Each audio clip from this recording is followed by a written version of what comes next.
Trevor the traction engine enjoyed living in the vicarage orchard. Edward came to see him every day, but sometimes Trevor didn't have enough work to do. I do like to keep busy all the time, he sighed one day. And I do like company, especially children's company.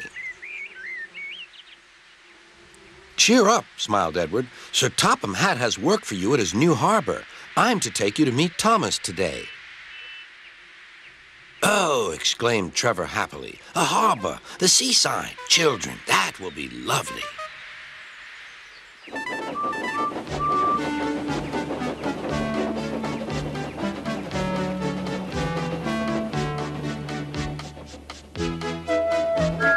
Thomas was on his way to the harbor with a trainload of metal pilings. They were needed to make the harbor wall firm and safe.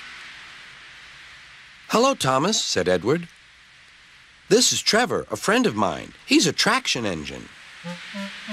Thomas eyed the newcomer doubtfully. A what engine? A traction engine, explained Trevor. I run on roads instead of rails. Can you take me to the harbor, please? Sir Topham Hatt has a job for me. Yes, of course, replied Thomas, but he was still puzzled. Workmen coupled Trevor's car to Thomas's train, and soon they were ready to start their journey.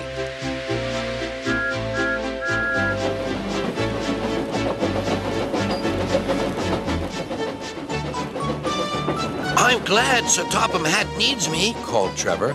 I don't have enough to do sometimes, you know, although I can work anywhere, in orchards, on farms, in scrapyards, even at harbors.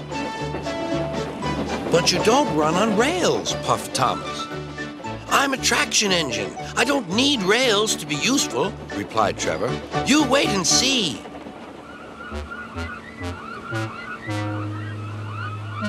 When they reached the harbor, they found everything in confusion. Cars had been derailed, blocking the line, and stone slabs lay everywhere. We must get these pilings past, said Thomas's driver. They are essential. Trevor, we need you to drag them round this mess. Just the sort of job I like, replied Trevor. Now you'll see, Thomas. I'll soon show you what traction engines can do. Trevor was as good as his word. He dragged the pilings clear with chains and towed them into position. Who needs rails? He muttered cheerfully to himself.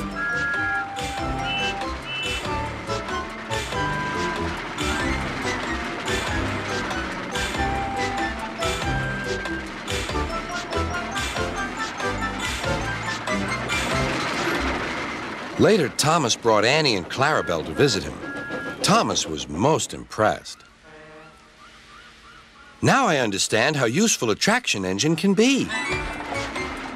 The coaches were full of children. Trevor gave them rides along the harbor. He liked this best of all.